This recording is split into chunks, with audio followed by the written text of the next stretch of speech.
Welcome, friends. It is good to share this moment with you. Today, I want to speak to the heart that feels heavy. I want to speak to you if you feel you are in the middle of a spiritual or emotional winter. We all know these seasons. They are the times when the warmth of the sun seems to fade, when the plans we cultivated so carefully wither on the vine, or when the winds of change blow so fiercely that we feel we might be uprooted entirely. Perhaps it is a loss, a failure, or a profound sense of uncertainty about where your path leads next. In the monastery, we learn very quickly that you cannot meditate the winter away. You cannot chant loud enough to make the cherry blossoms appear in December. The seasons of the world, much like the seasons of our lives, must run their course. The mistake we so often make in the outside world, and believe me, I made it many times before I put on these robes, and sometimes even still, is that we treat a hard season as an error. We think something has gone wrong and that we must frantically fix it to get back to the good times. But a hard season is not an error, it is a necessity. Consider the great oak tree outside my window. When winter comes, it looks dead. Its branches are bare. It is brittle to the touch. If you only saw it in that moment, you might think its life was over. But it is not dead. It is merely drawing its energy inward. It is no longer concerned with the showy display of leaves or fruit.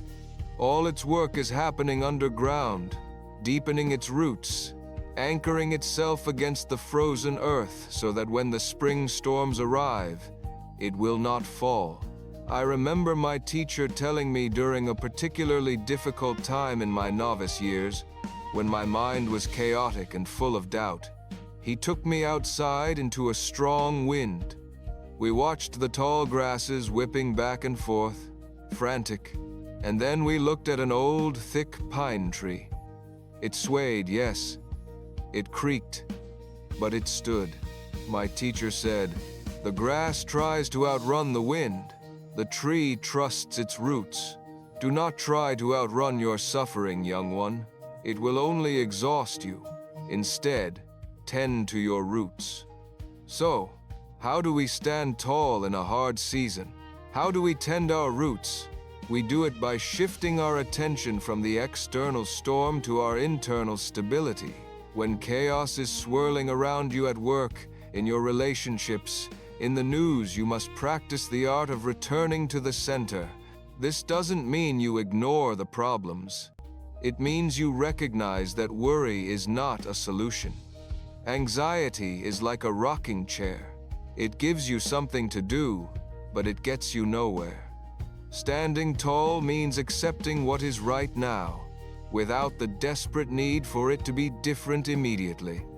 It is the profound realization that this moment, difficult as it is the only moment you have to live.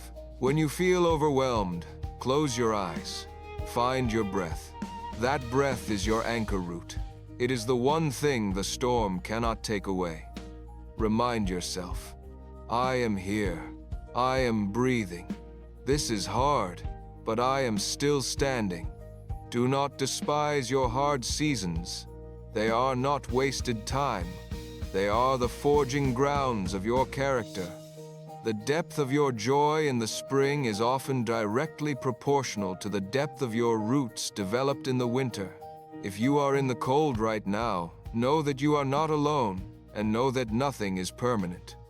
The wheel turns, the bud will break through the frost. Until then, be patient with yourself. Breathe deeply, and trust your roots to hold you fast. Peace be with you. If this message speaks to you, like, comment, subscribe, and share it with someone who needs this.